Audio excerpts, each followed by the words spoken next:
Bom dia, hoje nós falaremos sobre os elementos de Euclides e dividiremos nossa exposição da seguinte maneira. Primeiro vamos falar um pouco sobre quem foi Euclides, tá certo?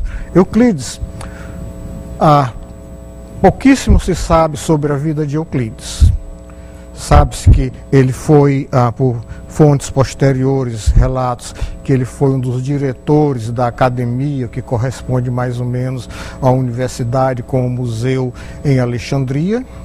Há várias anedotas, relatos sobre Euclides, e há algumas posições de historiadores da matemática hoje. Alguns dizem que Euclides realmente existiu e escreveu os elementos, além de outras obras. Ele escreveu vários e vários outros livros, um deles sobre cônicas, que se perdeu. A gente sabe por referências posteriores que ele escreveu esse livro sobre cônicas. Ele escreveu um livro sobre ótica, ele escreveu um livro sobre problemas de geometria, mas pouquíssimo se sabe sobre a vida dele. A opinião prevalecente é essa primeira aqui, que Euclides realmente existiu e escreveu os elementos, além de outras obras. Alguns outros historiadores da matemática afirmam que Euclides foi simplesmente um líder de um grupo de matemáticos que escreveram individualmente parte dos elementos. Essas pessoas que dizem isso se baseiam no fato de que os elementos são uma obra muito assim heterogênea, com diferenças de estilo, diferenças de exposição matemática. Então, baseados nisso e em alguns outros fatos, outras interpretações, alguns historiadores afirmam que realmente o que Euclides fez, no certo sentido, foi coordenar a elaboração dos elementos. Finalmente, poucos dizem que Euclides não existiu. Foi o nome escolhido por um grupo de matemáticos de Alexandria. Da mesma maneira que, atualmente, nos tempos modernos, no século XX, um grupo de matemáticos adotou o pseudônimo de Nicolas Bourbaki e escreveu dezenas e dezenas de obras com esse nome.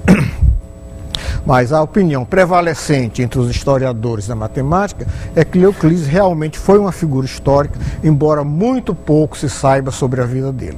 Dá para localizar o período em que ele viveu, baseando-se em testemunhos que se referem a ele. Nasceu depois de fulano, no tempo de fulano, viveu antes de fulano, coisas desse tipo. Mas o que nos interessa é estudar uma obra específica de Euclides, os Elementos, que foi uma obra extremamente influente para a matemática. Inclusive, os elementos de Euclides, num certo sentido, definiram o paradigma do que é matemática, como é que você faz matemática. Qual é o método dos elementos? O método dos elementos é o método que os matemáticos chamam o método lógico-dedutivo, no qual, a partir de certos princípios, os primeiros princípios, que são os teoremas, as definições, os axiomas, você deduz teoremas. Como é que você deduz isso? Usando o método dedutivo, que é o tipo de argumentação aceita em matemática. Da mesma maneira que o poeta tem um tipo de argumentação, o político tem um tipo de argumentação, o advogado tem um tipo de argumentação, os matemáticos têm um tipo aceito de demonstração, que é o método da demonstração matemática, para garantir que não cometem erros a chegar aos seus resultados. E nós vamos estudar um pouco da estrutura dos elementos, depois a equivalência de áreas e o teorema de Pitágoras, a quadratura de figuras planas e, finalmente, a álgebra geométrica dos gregos. Então, ainda já falei sobre o método usado nos elementos. A estrutura dos elementos. Em primeiro lugar, os elementos se dividem em 13 livros. Você não deve pensar nisso, que os elementos são uma obra gigantesca, uma verdadeira enciclopédia, que são 13 volumes. São 13 livros, quer dizer, 13 capítulos, 13 partes.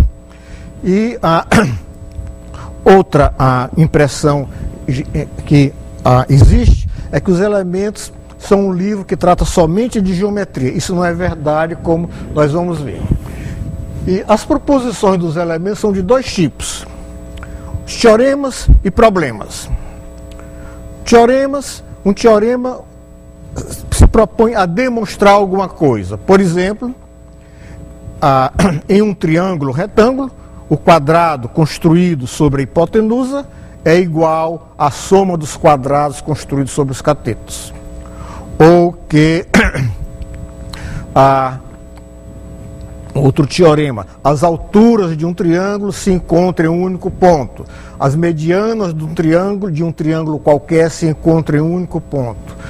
São teoremas. Você demonstra esses teoremas usando somente as definições, os primeiros princípios, os axiomas e as definições, teoremas já demonstrados. Você não pode, em princípio, usar nenhuma outra coisa fora isso.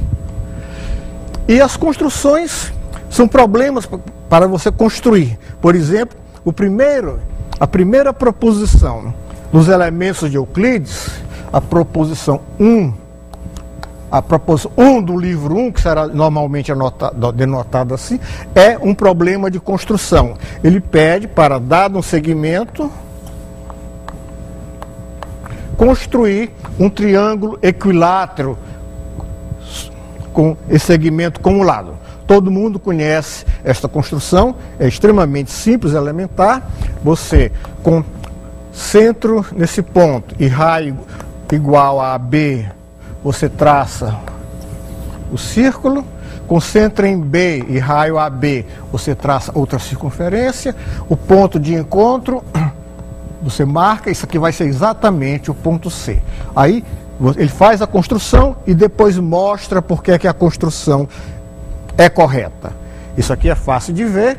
Observe o seguinte: C está sobre o círculo de centro A e raio AB. C está sobre o círculo de centro B e raio AB. Então, decorre imediatamente da definição de círculo e de raio que AC é igual a BC. Então, é o primeiro resultado dos elementos. Então, não é um teorema, é uma construção. Ele pede para que se construa algo, um objeto geométrico. Então, nos elementos, há muitas e muitas construções, algumas bem simples como essa, algumas outras bem elaboradas. Por exemplo, no livro 4, um ponto alto do livro 4 é ensinar como construir o pentágono regular inscrito em um círculo, ou equivalentemente o decágono regular inscrito em um círculo. E todas as construções que Euclides efetua nos elementos, ele permite que se use somente a régua e o compasso. Mais tarde, hoje, falaremos um pouco sobre essa restrição, a exigência para o uso da régua e compasso. Então, eis os tipos, todas as proposições, tudo que está nos elementos são ou teoremas ou construções. Os elementos não são uma obra didática. Você não encontra exercícios, você não encontra aplicações, você não encontra nada que não sejam ou teoremas ou construções. E como é que eles se dividem? Grosseiramente, dos livros 1 a 6, ele lida com figuras planas. Isso é grosseiramente, porque em verdade no livro 5 ele lida com grandezas. Grandezas podem ser comprimentos, áreas, volumes e outros tipos de grandeza. A parte dos livros de 7 a 10, grosseiramente ele lida com números.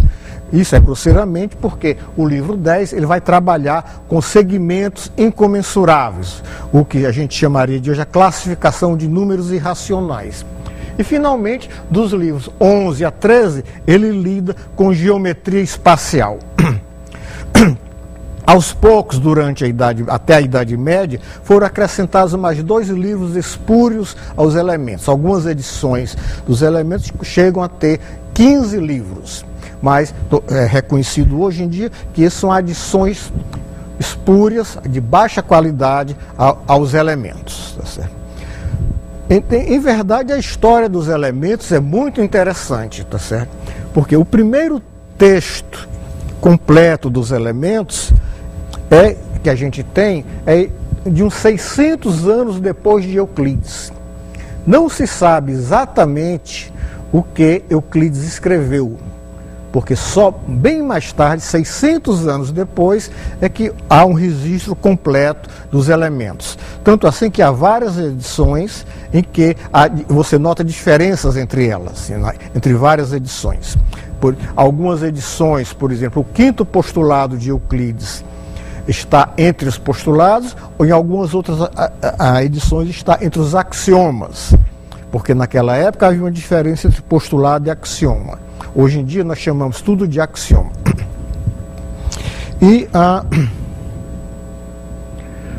Mas, com um pouco mais de cuidado, qual é a divisão dos elementos? No livro 1, são os resultados básicos de geometria plana. Por exemplo, ele ensina a construir, como já falei, um triângulo equilátero, e vários e vários resultados de geometria plana. Ele mostra que se duas retas, os ângulos alternos internos são iguais, a soma deles são igual se eles são iguais a π sobre 2, então as duas retas são paralelas, e muitos outros resultados básicos, sem os quais você não consegue fazer geometria plana.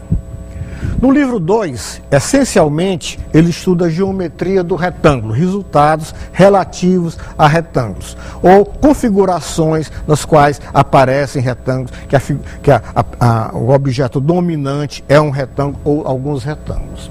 O livro 3 é dedicado à geometria do círculo.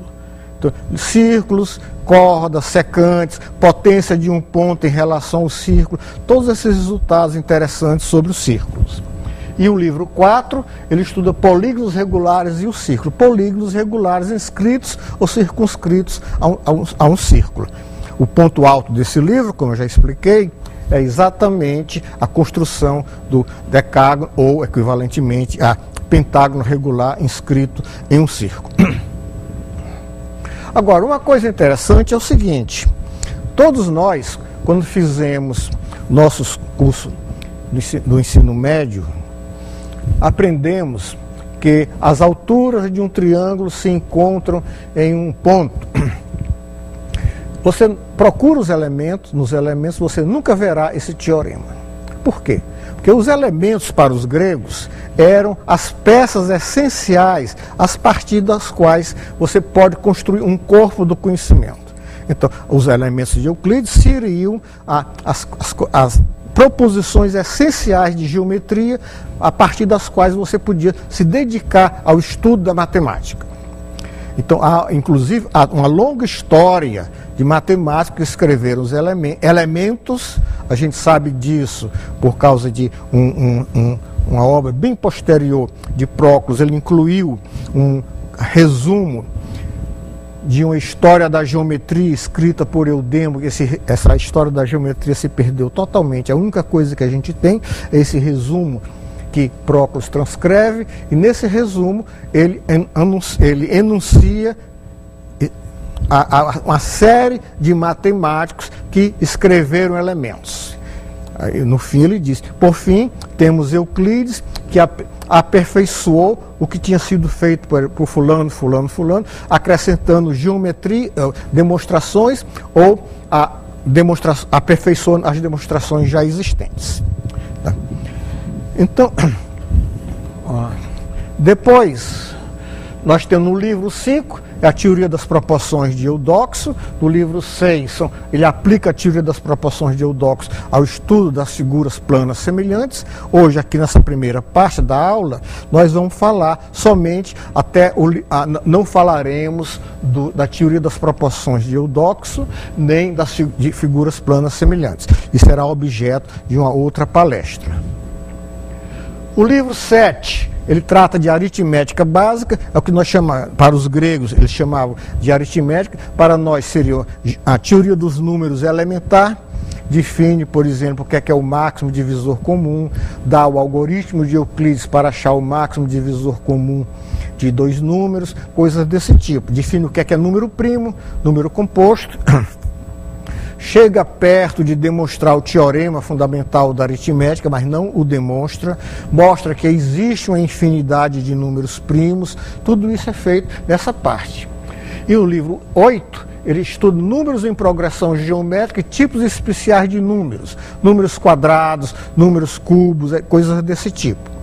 E progressões geométricas, só que ele chama progressões contínuas.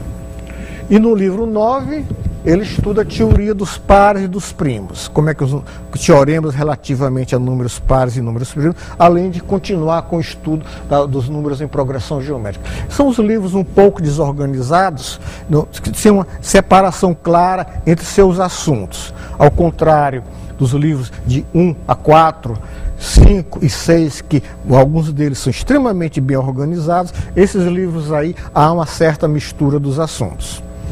E depois do livro 9, nós temos o livro 10, que ele estuda segmentos de retas incomensuráveis. Modernamente, nós diríamos que ele estuda certos tipos de números irracionais. Esse é um livro, para nós, com uma visão diferente da matemática, uma linguagem diferente, hábitos mentais diferentes, é um livro difícil de ser entendido. Tanto assim que até se diz, né, que esse livro é a crux mathematicorum, a cruz dos matemáticos, uma cruz pesada de carregar. Exige um certo esforço para você penetrar no espírito do livro 10 e poder apreciar devidamente o que é que Euclides faz.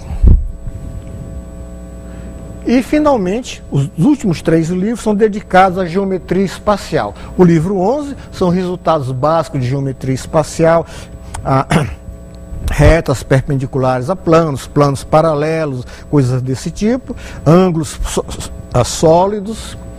O livro 12, ele estuda áreas e volumes e o método de exaustão de Eudoxo, que era o método que os gregos usavam para evitar o recurso ao que nós chamaríamos hoje de processos infinitos de limites. E, finalmente, o livro 13, os sólidos platônicos, nos quais Euclides faz aquela demonstração da qual nós nos lembramos do ensino médio, de que existem exatamente 5 poliedros regulares. Tanto, o fato de que Euclides dedica um livro a isso, fez com que um neoplatônico, bem mais tarde, dissesse que o objetivo de Euclides, ao escrever os elementos, era fazer a construção desses sólidos. Ou seja, esse neoplatônico, de que viveu uns 600 anos depois, afirma que Euclides era platônico e que o objetivo dele em escrever toda a obra era chegar à construção desses sólidos. Em verdade, nos últimos tempos, tem ficado cada vez mais claro o papel da música teórica grega nos elementos. Muitas proposições dos elementos só fazem sentido, você só aprecia seu encadeamento, seu papel no todo dos elementos, se você está familiarizado com a música teórica dos gregos. E agora nós vamos falar um pouco sobre coisas feitas nos 4 primeiros livros dos elementos. Com o livro 5, há uma ruptura, ele introduz a teoria das proporções das grandezas em proporção, que devida a Eudoxo, que vai ser objeto de outra aula, que é também um ponto alto dos elementos, que resolve o problema de como você trabalhar com grandezas incomensuráveis. Por exemplo, quando nós dizemos que a área de um retângulo é o produto da base pela altura, é facílimo demonstrar isso se, por exemplo, a base e a altura são números racionais. Mas, por exemplo, se essa altura mede π e essa base mede E, o número E, então, demonstrar que a área desse retângulo é π vezes E, isso aí exige na nossa linguagem, nas nossas técnicas modernas, o uso de limites ou, como os gregos fariam, o uso da teoria das proporções, dos números das grandezas em proporção de Eudoxo. Você conseguiria demonstrar isso. É um dos pontos altos da matemática grega. Então nós vamos falar hoje, basicamente, sobre a matemática dos elementos, do livro 1 ao livro 4. E uma coisa extremamente importante nessa parte é a equivalência de áreas e o teorema de Pitágoras.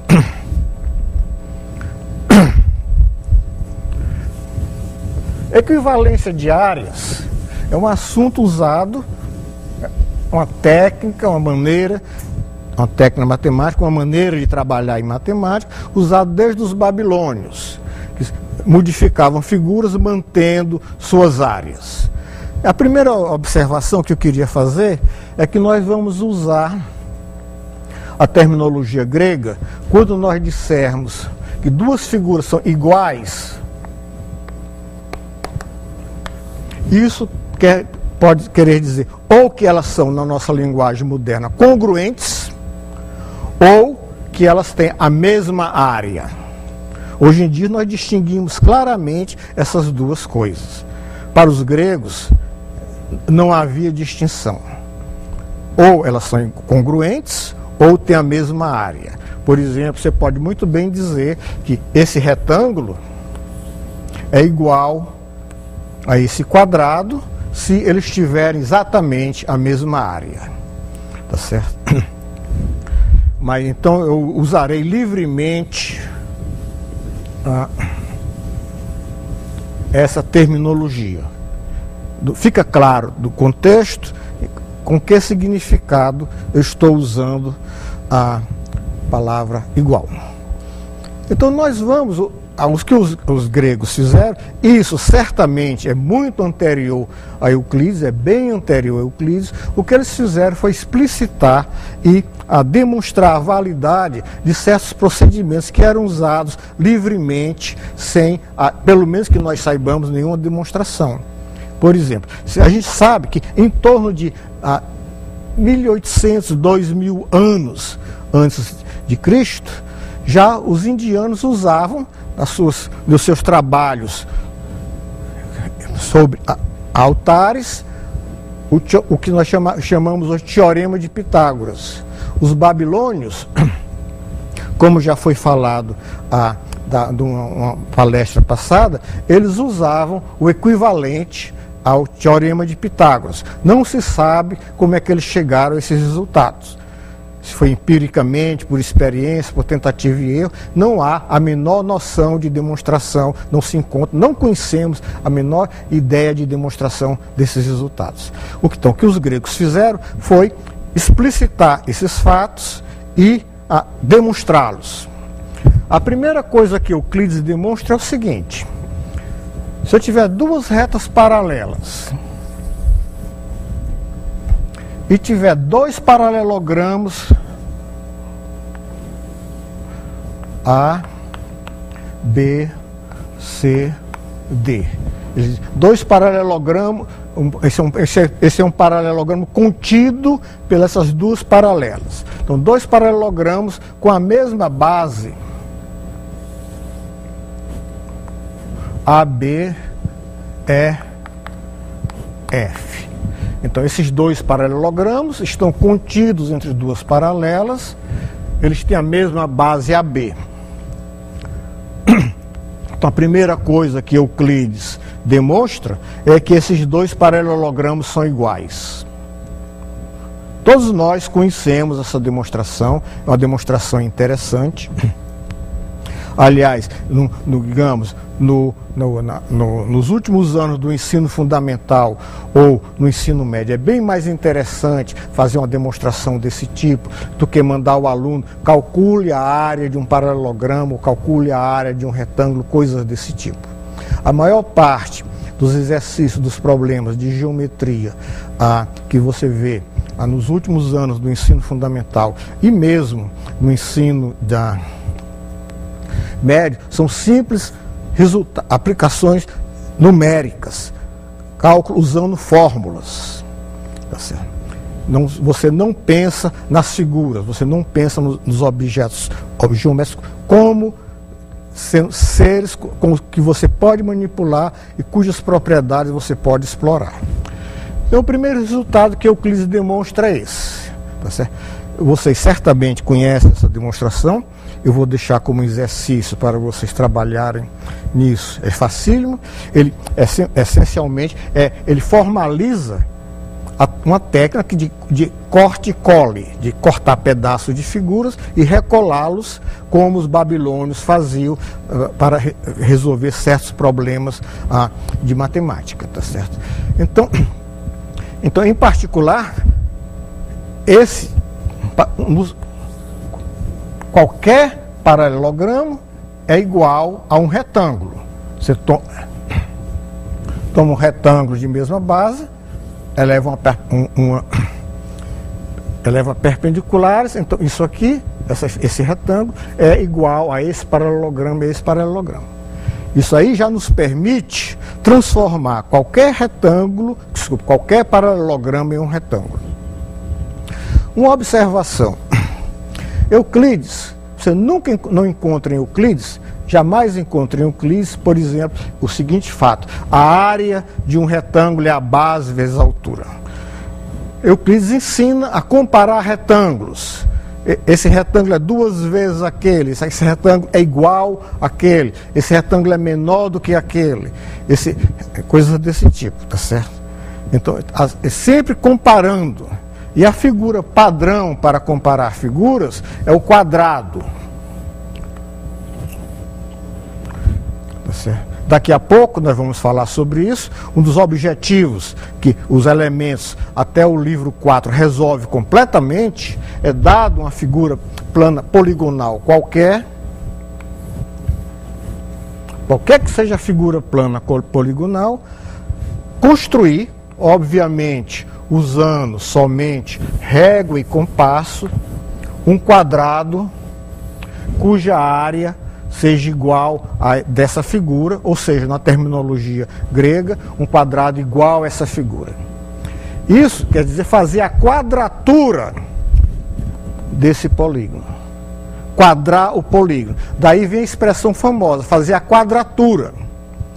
E uma vez resolvido o problema de fazer a quadratura de uma região poligonal, o passo seguinte era fazer a quadratura de outras figuras que fossem limitadas não por segmentos de reta, mas por curvas.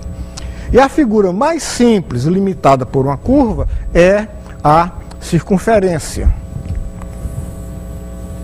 Daí vem o famoso problema de fazer a quadratura do círculo, ou seja, usando somente régua e compasso, achar um quadrado igual àquele círculo.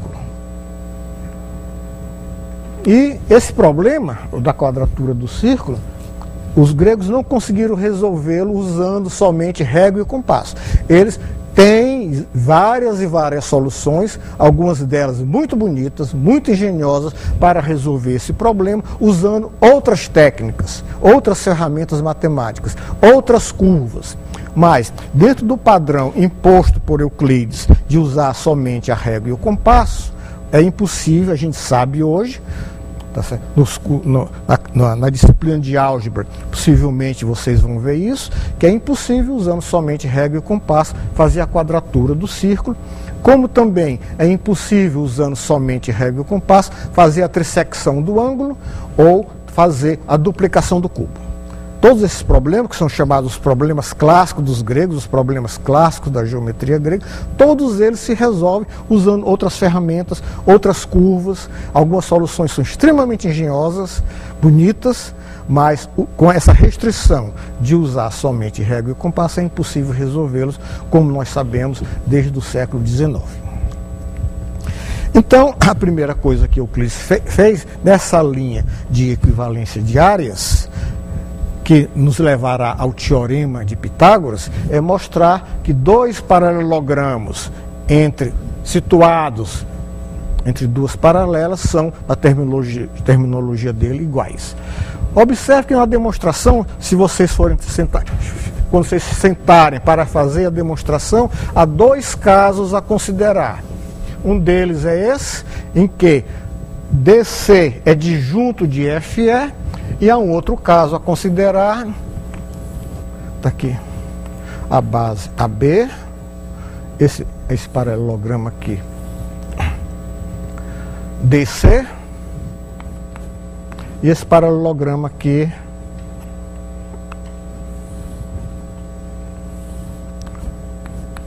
é F, em que os DC e FE não são segmentos de reta disjuntos. Então, é necessário modificar os cortes e colagens que você faz para levar em conta esses dois casos. Isso é uma característica de Euclides. Em geral, algumas vezes, há teoremas que você tem que estudar vários casos. Ele apresenta, em geral, somente um caso, deixando ao leitor o trabalho de investigar, de verificar como é que a demonstração que ele faz pode ser adaptada para lidar com os outros casos. Bem, uma vez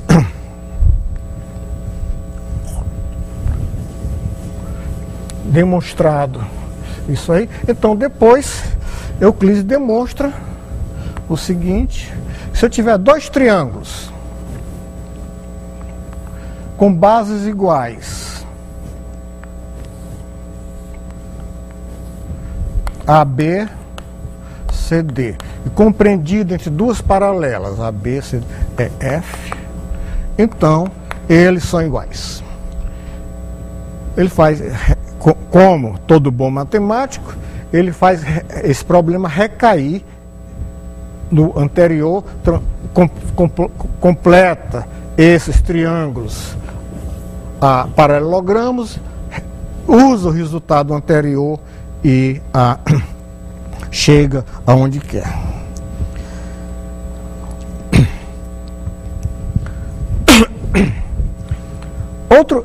Uma pergunta a vocês, um problema para vocês pensarem.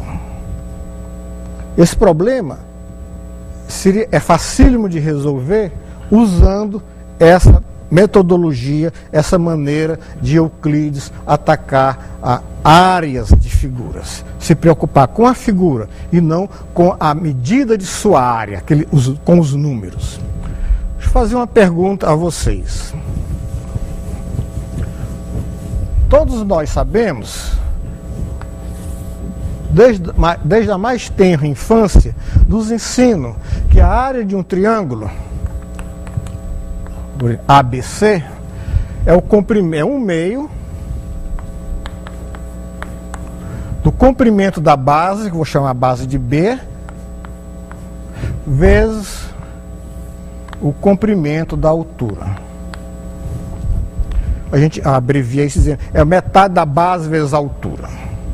Muito bem. Ora, um triângulo não tem uma única altura. Por exemplo, se eu considerar BC como base, você vai ter essa altura aqui, a galinha. Por que é que, se você aplicar a fórmula metade do comprimento da base vezes a altura, você obtém o mesmo número nos dois casos? Quer você considere AB como base e CE como altura, quer você considere CB como base e AF como altura. Por quê? Isso fica um exercício interessante para vocês pensarem. Trabalhando como Euclides faz, como os matemáticos gregos faziam, não é só Euclides que fazia assim, é a maneira de pensar dos matemáticos gregos, esse problema se resolve extremamente fácil, de maneira extremamente fácil. Não tem mistério. Então, pensem nisso, é um desafio para vocês trabalharem isoladamente ou em conjunto. Um outro resultado que Euclides demonstra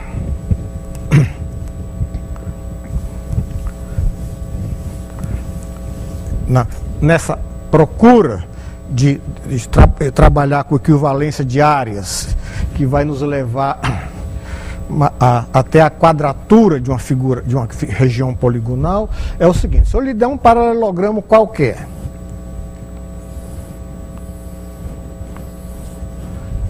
A, B, C, D. Tome um paralelogramo qualquer. A, B, C, D.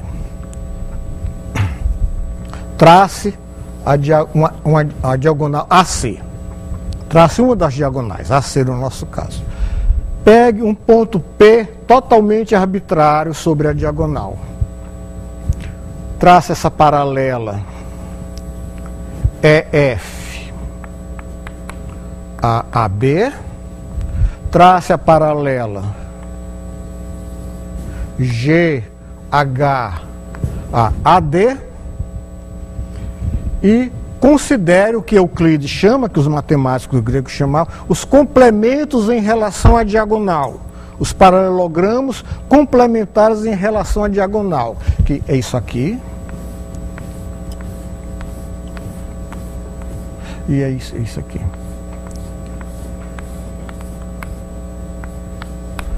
Então Euclides, nos elementos, afirma que esses dois complementos são iguais. Ou seja, que na nossa linguagem moderna, que a área de EP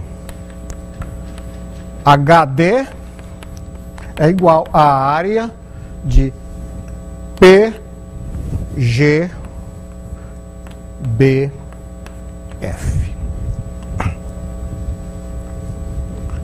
A demonstração é extremamente simples, também é muito mais interessante do que sair fazendo exercício numérico sobre áreas, pondo X, tentando resolver coisas. É o seguinte, antes de chegar a esse ponto, bem no início dos elementos, Euclides já tratou dos casos de que nós chamamos de congruência de triângulos. É o LAL, ALA, aqueles casos clássicos de congruência de triângulos. Então observe o seguinte. Esse triângulo, o triângulo A, vamos escrever aqui desse lado, tentar organizar o nosso raciocínio. Vamos tentar mostrar como é que um matemático grego, como é que Euclides em particular, pensava nesse problema, como é que ele o resolvia. Então, o triângulo A, vou denotar assim o triângulo A, C, D, é esse triângulo. ACD é igual ao triângulo ACB. Porque Euclides já demonstrou que lados opostos de um paralelogramo são iguais. Então, AB é igual a DC, BC é igual a AD, AC é igual a AC. Então, é o caso que nós chamamos de LLL. Então, esses dois triângulos são congruentes na nossa linguagem. Na linguagem deles, são iguais. Pela mesma razão, pensando exatamente da mesma maneira, o triângulo APE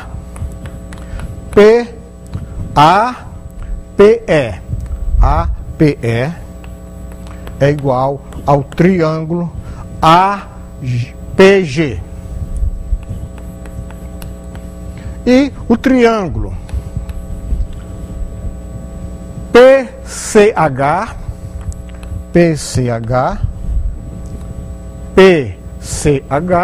é igual ao triângulo PFC.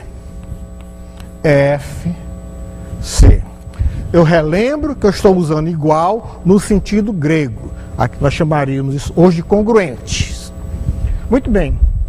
Então, isso é igual a isso, isso é igual a isso, isso é igual a isso.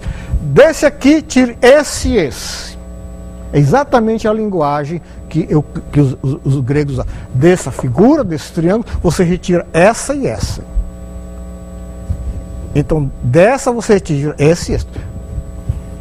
Então, o que sobra? O que é que sobra? Sobra exatamente o paralelogramo EPHD e o paralelogramo PGBF. Então eles são iguais. Se de é um dos axiomas de Euclides lá no início, se de coisas iguais, se de grandezas iguais, você retira partes iguais, os resultados são iguais. Exatamente o que eu usei aqui. De grandezas iguais, que são aqueles dois triângulos. A grandeza aí não é a área, é o triângulo. Tá certo? É toda a figura. Se coisas iguais, você retira coisas iguais, os resultados são iguais.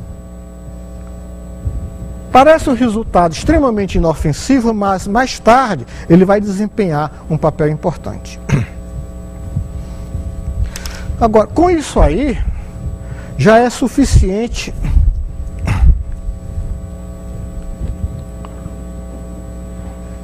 isso já fizemos, para demonstrar o teorema de Pitágoras, que é a proposição 147, é um dos teoremas muito mais importantes de geometria, é conhecido praticamente por todo mundo. Eu me lembro que eu tenho uma filha que, quando ela estava no ensino básico, que o professor passava um problema de matemática para ela, ela perguntava: papai, resolve por Pitágoras ou por Tales? Porque ele achava que qualquer problema tinha que ser resolvido usando Pitágoras ou por Tales. Ou seja, todo mundo que foi à escola, que tem uma certa escolaridade, conhece o teorema de Pitágoras. Agora, acontece que o teorema de Pitágoras hoje em dia perdeu muito do seu poder, do seu significado, porque ele foi transformado num simples resultado algébrico, num simples resultado aritmético. Se você tiver um triângulo retângulo, de lados hipotenusa A e catetos de comprimento B e C, A é o comprimento da hipotenusa, então nós traduzimos isso que o quadrado do comprimento da hipotenusa é igual à soma dos quadrados dos catetos. E você perdeu toda a geometria subjacente a esse resultado. Em verdade, o que Euclides e qualquer outro matemático grego da época faria é o seguinte: se eu tiver um triângulo retângulo, o quadrado construído sobre a hipotenusa, ou simplesmente o quadrado sobre a hipotenusa, é igual à soma dos quadrados construídos sobre os catetos.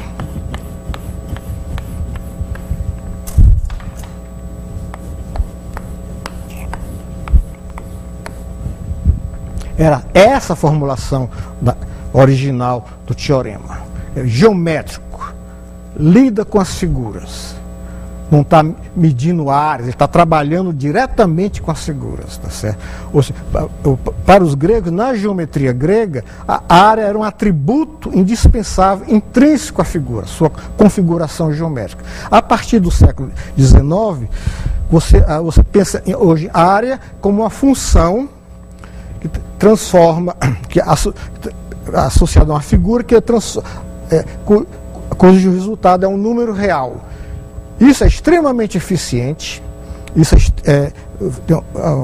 permite generalizar a noção de área, mas você perde esse significado intuitivo, bem geométrico, bem ligado à figura que a área tem.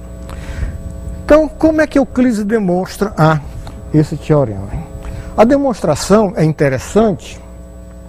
Isso aí no texto vocês verão uma demonstração tentando mostrar como é que Euclides pensou, que os matemáticos gregos, por exemplo, Euclides, eles evitavam cuidadosamente o movimento.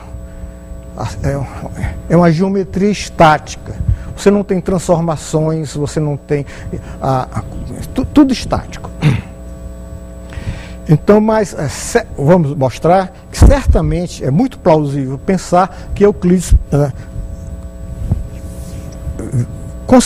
viu a verdade do teorema, pensando dinamicamente, aí sentou e transformou aquilo em um raciocínio rigoroso.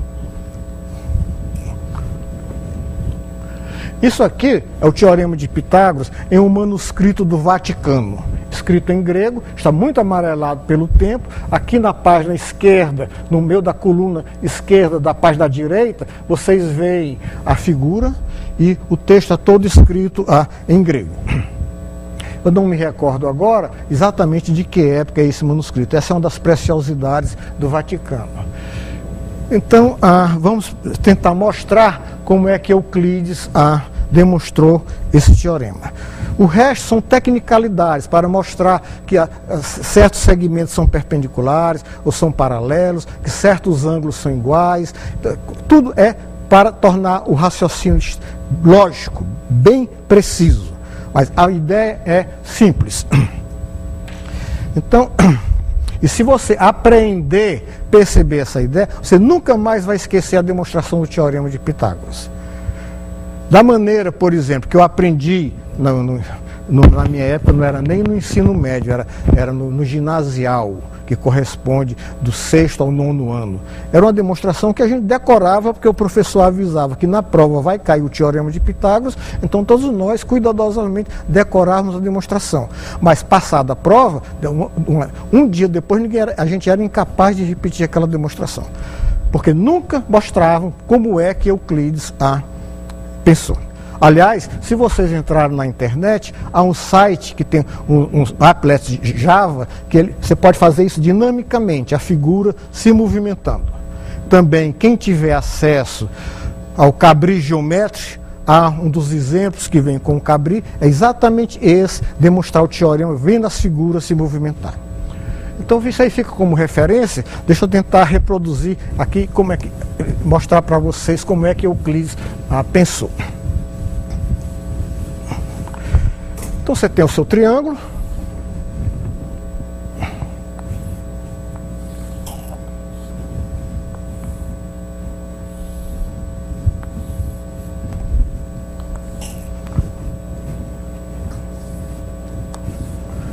Você tem os quadrados. Aqui é BC, meu triângulo é BCG. BCG é o triângulo retângulo. BC é sua hipotenusa, então eu quero mostrar que esse quadrado é igual a esse quadrado mais esse quadrado. Muito bem. Então, o que Euclides fez, a minha figura não está muito bem feita, mas aquela lá está feita com cuidado. Ele, observe o seguinte, se eu mostrar que metade do quadrado ABGF mais metade do quadrado GCKH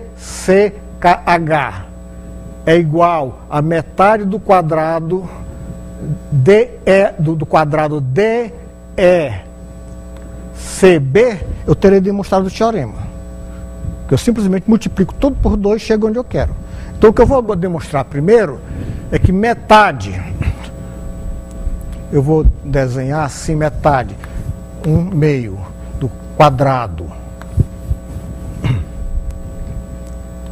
ABGF é igual, vou mostrar que a metade desse quadrado, do quadrado ABGF, é igual a metade do retângulo BDL.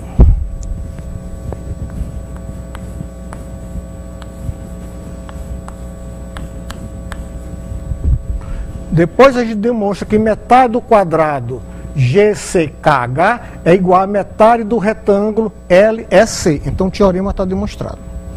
Agora, a demonstração de que a metade do quadrado ABGF é igual a metade do retângulo BDL é linda. É realmente espetacular. Então, você baixa essa perpendicular. É a perpendicular GL. Aqui está. Você une A a C. Não, vamos começar daqui. Assim. Tome essa metade aqui. Então, vou mostrar aqui isso e tome essa metade aqui. Vou mostrar que isso é igual a isso. Então, isso todo será igual a todo esse retângulo. Então, faz o seguinte.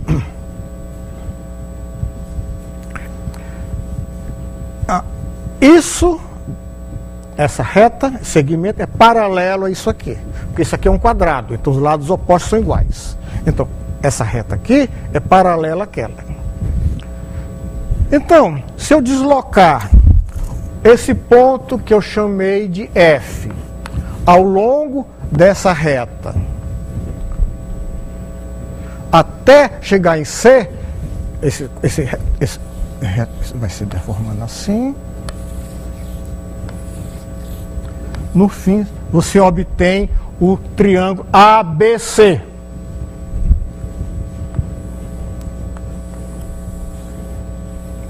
Você obtém isso aqui. Então, esse triângulo ABC é igual ao triângulo ABF.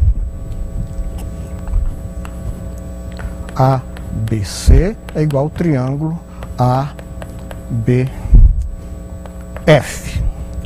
Porque eu simplesmente são triângulos com a mesma base compreendido entre duas paralelas. Eu posso deslocar o vértice superior, os triângulos, na linguagem, nossa linguagem atual, eles têm a mesma área.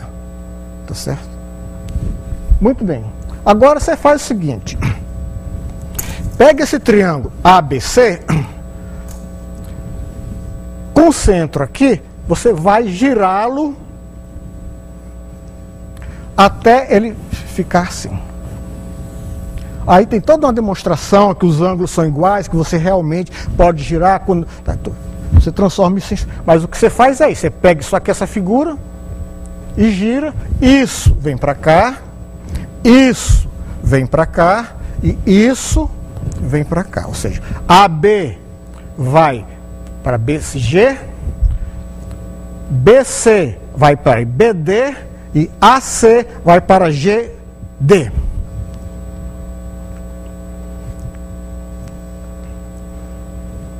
Aí agora é o seguinte, BD é paralelo a GL, porque de G eu baixei a perpendicular sobre esse lado do triângulo, do retângulo, do quadrado. Então, você tem esse triângulo aqui de base BD, e esse vértice G, você desloca o vértice G ao longo dessa paralela. A área desses triângulos não se alteram. Então, no fim, você vai ter exatamente, você vai ter exatamente isso aqui.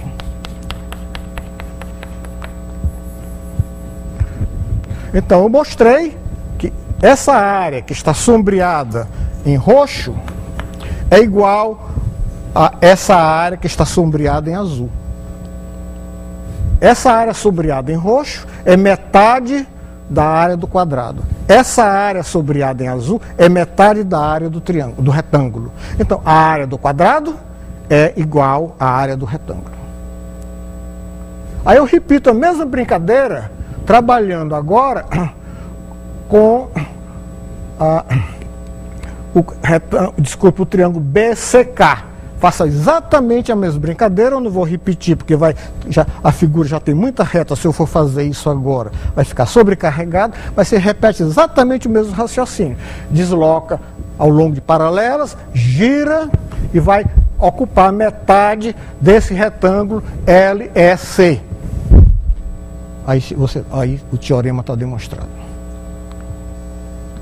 Então, se você entender isso, todo o resto, vocês encontrarão a demonstração completa no livro texto.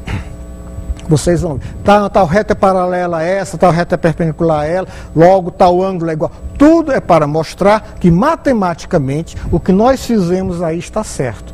Mas o que eu certamente sou capaz de apostar qualquer coisa, que certamente a maneira que Euclides pensou foi essa, de modificar as figuras. Ele tinha preparado todo o terreno para isso, mostrando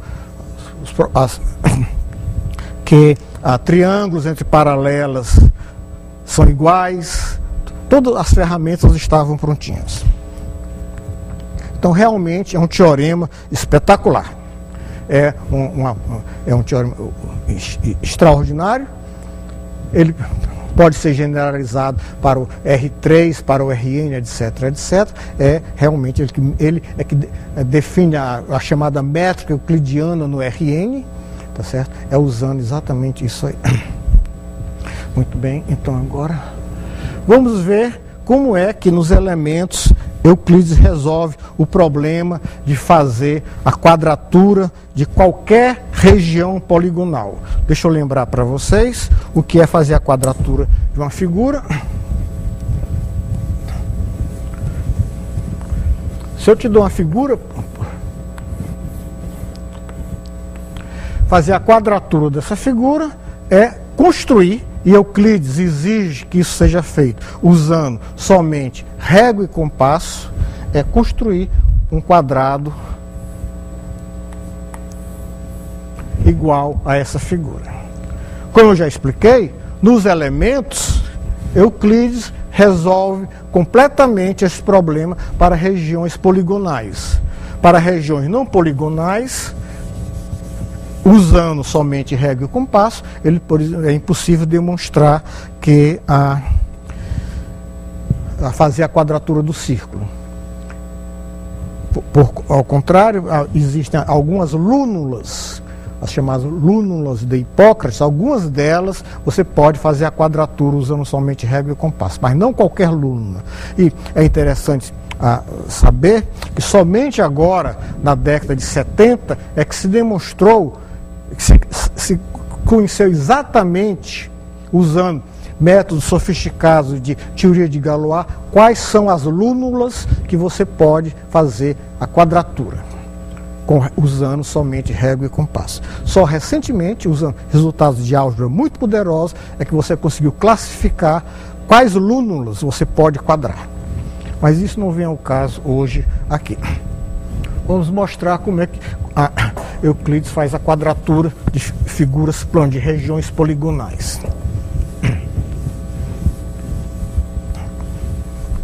Então eu te dou um polígono, uma região poligonal.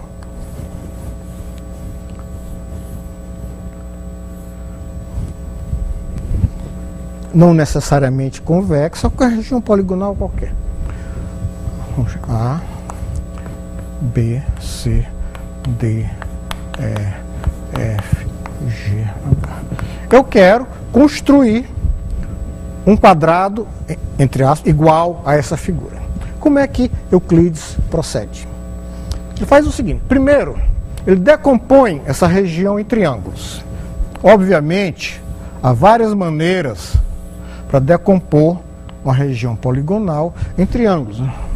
Você pode ter um exercício interessante de combinatória, determinar, dado uma região poligonal, sabendo exatamente o número de lados, por exemplo, exige que ela é convexa, de quantas maneiras diferentes você pode decompô-la em triângulos, uma partição da figura em triângulos, ou seja, triângulos que não se sobrepõem, nem falta alguma coisa, que ela cobre totalmente e exatamente a figura. Então, eu decomponho a figura em triângulos.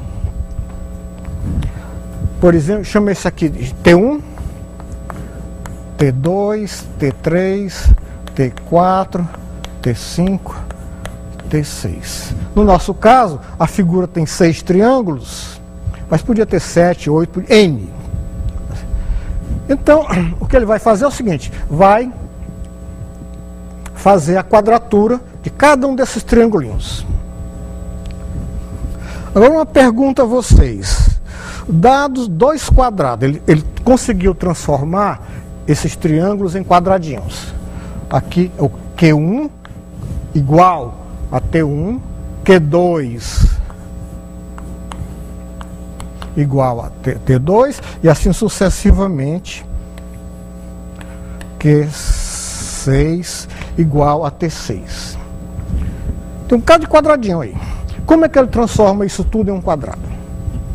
Pergunta para vocês: dados 2 quadrados, como é que você acha um quadrado igual aos 2? Você usa o nosso teorema de Pitágoras. Você tem um quadrado aqui, suponhamos que você tenha um quadrado.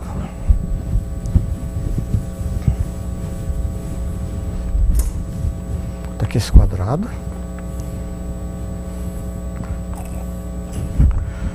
Um outro quadrado aqui. Você quer construir um quadrado que seja igual aos 2, na terminologia grega. Então você faz o seguinte: transporta esse quadrado para cá, coloca ele. Isso é fácil fazer com régua e compasso. fica assim, esse ângulo reto aqui. Une esse ponto a esse aqui. Então você obteve um triângulo retângulo.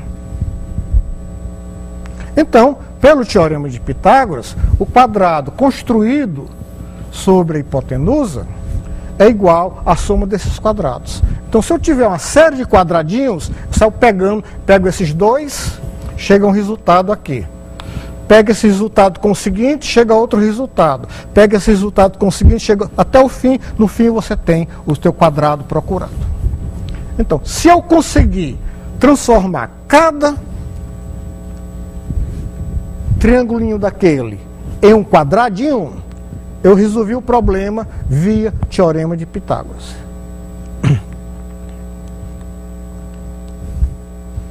Em verdade, esse não é o caminho dos elementos, ele faz outra solução, mas essa aqui é tão boa quanto a dele, tá certo?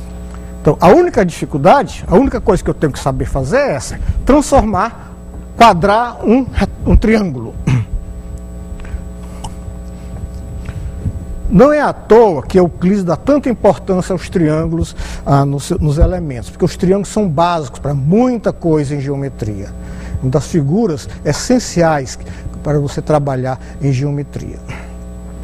Então agora, nosso objetivo nos próximos minutos é saber quadrar um triângulo arbitrário.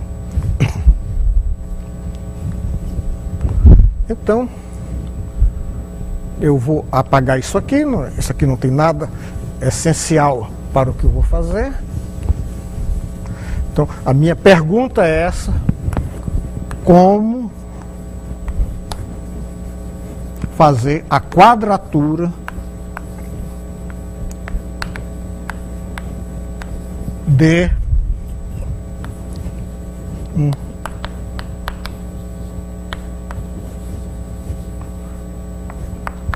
É isso que eu quero resolver. Muito bem. Então, nós vamos proceder da seguinte maneira. Para isso, eu vou precisar de um resultado extremamente poderoso dos elementos, que durante algum tempo, no final do século XIX, primeira metade do século XX, ele foi subconsiderado, foi pouco apreciado, achava que ele era uma simples tradução geométrica de um resultado algébrico trivial, é a chamada leitura algébrica da geometria grega, chamada álgebra geométrica dos gregos, que diziam que os gregos pegaram a álgebra, entre aspas, dos babilônios e a vestiram com roupagem geométrica. Essa proposição 2.5 é extremamente importante, ela resolve problemas importantes, centrais em geometria. Quando nós formos estudar as cônicas, tudo isso, ela vai aparecer. Então, ela tem uma importância que não deve ser subestimada. A proposição 2.5 diz o seguinte: se uma linha for dividida em duas partes iguais e outras duas desiguais, ou seja, linha para Euclides quer dizer ou reta ou segmento de reta. Nós temos que, quando você vai ler matemática de uma certa época, você tem que tentar compreender qual era a terminologia, quais eram os termos empregados. Então, quando Euclides diz uma linha, é um segmento de reta ou uma reta. Fica claro pelo contexto que ele quer dizer. Então, se eu tiver um segmento de reta AB, ele diz duas coisas. Primeiro, eu divido esse segmento em partes iguais. Eu traço aqui, marco o ponto C, tal que AC é igual a CB. Depois, eu divido em partes desiguais. Eu marco o ponto D, arbitrário. Na nossa figura, nós vamos pôr D à direita de C, mas você podia muito bem colocar D à esquerda de C, o resultado é o mesmo. Então, o retângulo compreendido pelas partes desiguais. Então, uma das partes desiguais é isso aqui. A outra parte desigual é isso. Então, o que Euclides está dizendo, a gente tem que se habituar com a terminologia dele, é que você tem isso aqui. Então, você chama esse ponto aqui de E. Então, DB é igual a DE. Você pega um compasso, DB igual a DE. Então, o retângulo compreendido pelas partes desiguais, que é o retângulo ADEF, juntamente com o quadrado da parte entre as duas seções, está aqui as duas seções, C e D. Então o quadrado, ou seja, ele vai tomar o quadrado cujo lado é CD. Eu vou colocar aqui GH. Então, isso aqui vai ser K. KEGH é o quadrado cujo lado é CD, que é a parte compreendida entre as duas seções. As seções são determinadas por C e D. Será igual ao quadrado sobre metade da linha proposta. Ou seja, metade da linha proposta é CD, CB. Então, o que eu estou dizendo HKL. O que eu estou dizendo, em linguagem mais compacta, mais simbólica, que não é usada por Euclides, mas nos ajuda a entender, é o seguinte, que o retângulo AFKC, AF é D, mais o quadrado KEHG é igual ao quadrado CGLB.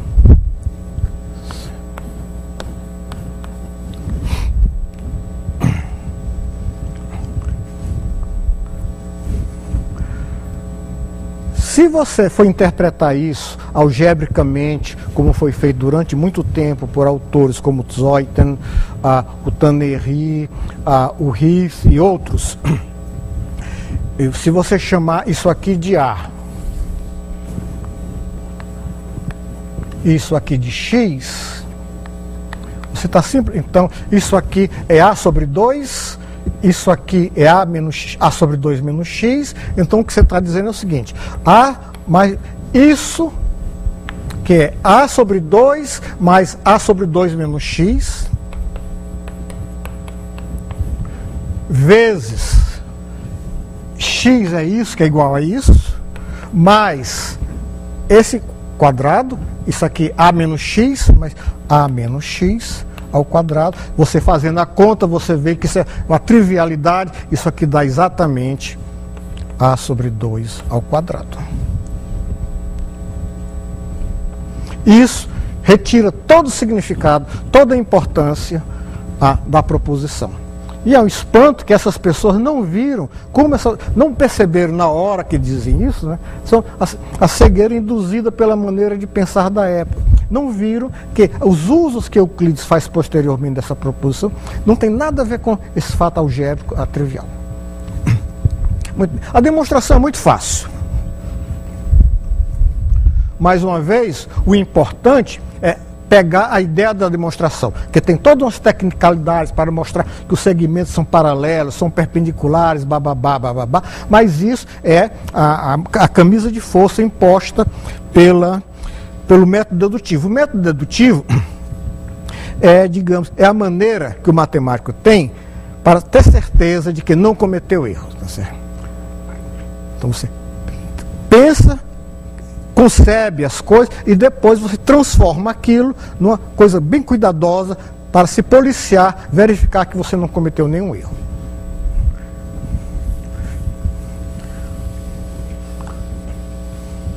Muito bem. Então, o quadrado AFED, é isso aqui. Vou procurar uma cor mais...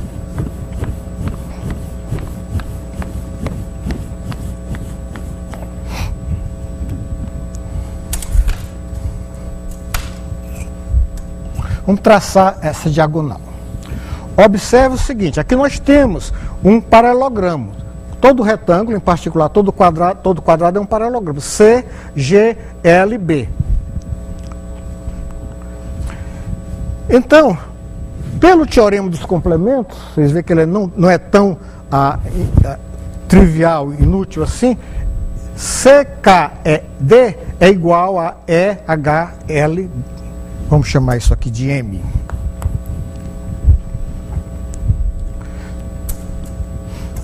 Então, eu posso apagar isso aqui e colocar aqui. Isso, a figura marcada rosa, eu quero mostrar que ela é igual a esse quadrado, mais esse quadrado é igual ao quadrado grande. Agora, isso aqui, AC, é metade de CB. Então, isso aqui é igual a isso. Então, eu vou apagar isso aqui e vou colocar aqui.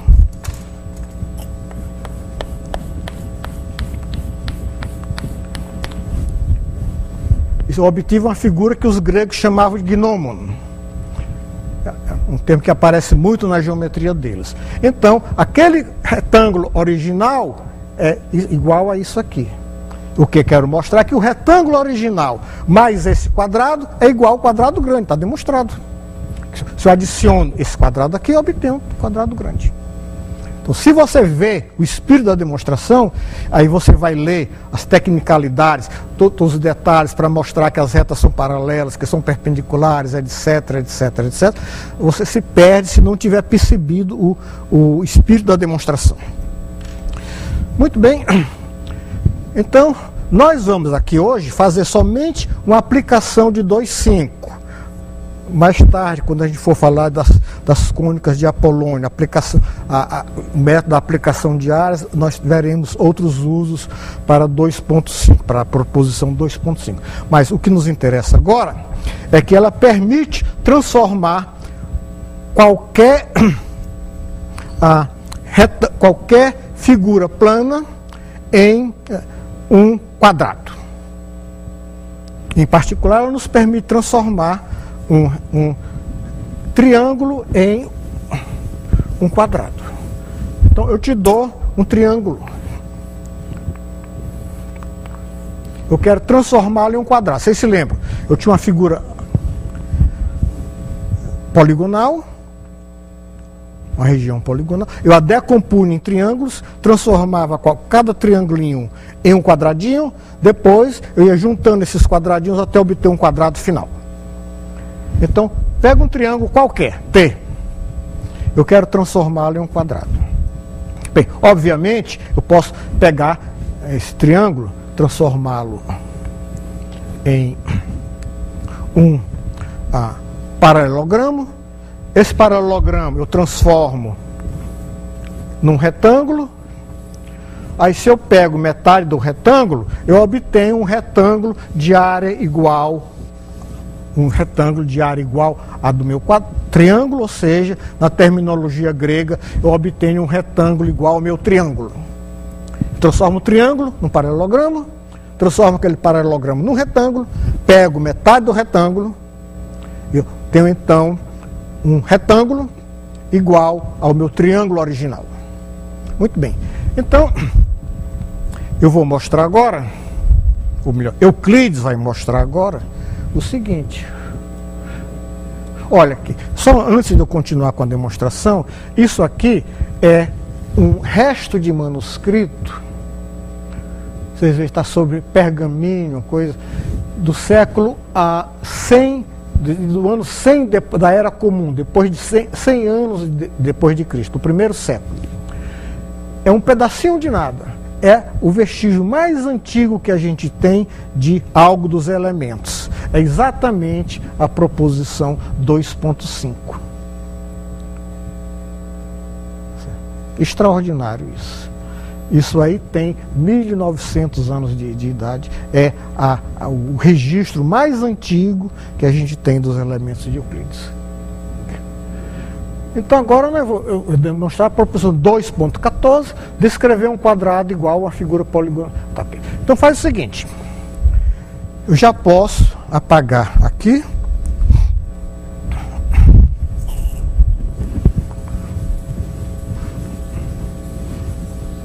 Então eu quero transformar meu triângulo em um quadrado.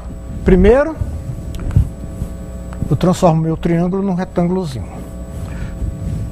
Quando eu fizer isso, se o retângulo já te for um quadrado, o problema está terminado. Então supõe que não. Então eu transformei meu triângulo nesse retângulo A, B, C, D. Então como é que eu procedo? Eu prolongo DC aqui, e marco tal que BC igual a CE. Então o ponto E foi escolhido de maneira que BC seja igual a CE. Agora eu considero esse segmento, o segmento DE. Marco seu ponto médio e traço a semicircunferência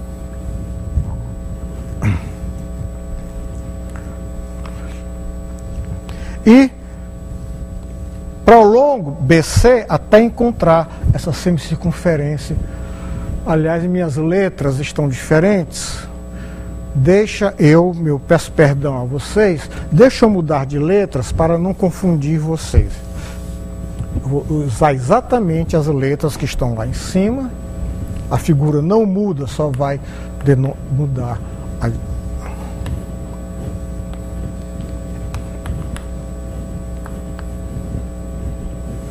Agora não há mais discordância entre o que está mostrado lá e o que eu estou fazendo. Então eu prolongo DC, que é perpendicular a B, até encontrar o semicírculo. E isso aqui é uma figura. Então eu afirmo o seguinte: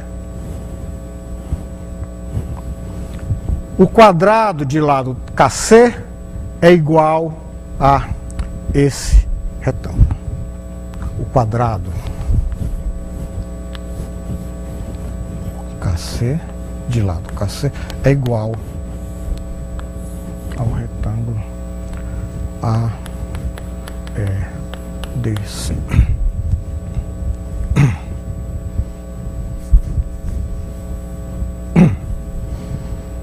Mais uma vez, hoje em dia isso é demonstrado usando propriedades métricas num triângulo retângulo, porque esse retângulo aqui, esse triângulo é retângulo, inscrito em uma semicircunferência. Então KC é a altura, então KC ao quadrado é AC vezes BC. Vira um resultado numérico que você perde totalmente a visão da geometria que está por trás. Então, para demonstrar esse teorema, esse resultado, nós vamos usar dois fatos. Um é o teorema de Pitágoras, nós vamos aplicá-lo ao triângulo retângulo HCK, e outro é a proposição 2,5, que nós vamos aplicar ao segmento AB, dividido pelo seu ponto médio H, e esse ponto C aqui. Então vamos escrever isso aqui, para deixar essa figura aí para vocês seguirem. Então, primeiro, vamos usar o 2,5. Então, o retângulo AEDC mais o quadrado de lado HC, vocês se lembram, é o quadrado construído sobre a parte entre as duas seções. Isso aqui é igual ao quê? Ao quadrado construído sobre a metade. É o quadrado HB. Muito bem. Agora, o quadrado construído sobre HB, como H é o ponto médio, é igual ao quadrado construído sobre H.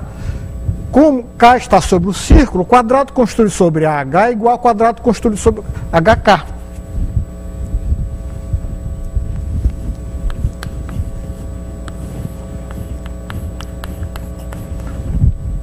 Então, esse retângulo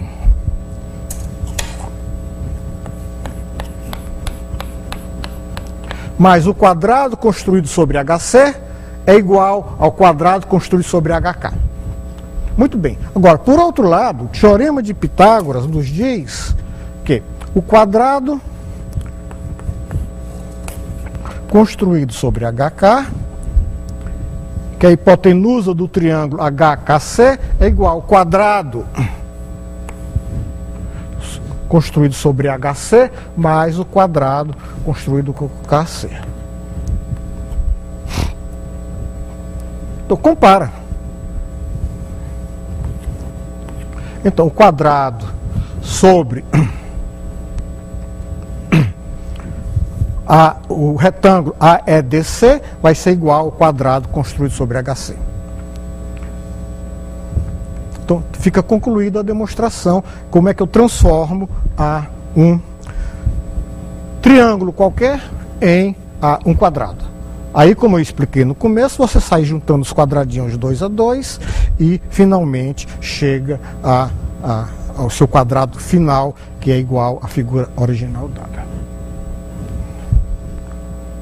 Ok. Então, eu já falei há 1h30, eu acho que é abusar da paciência de vocês continuar falando. Então, quando nós formos falar sobre as cônicas de Apolônio e falarmos de aplicação de áreas, é também um local conveniente, inclusive eu acho que é mais rico para falar sobre a álgebra geométrica grega, devido à polêmica levantada em torno das cônicas, as reinterpretações mais modernas, tentando ver as cônicas de um ponto de vista totalmente geométrico e não como faziam no fim do século XIX, primeira metade do século XX, algebrizando o tratamento dado por Apolônio, que é muito mais rico do que essa visão algébrica. Então, por hoje, essa palestra fica por aqui. Tá? Obrigado a vocês.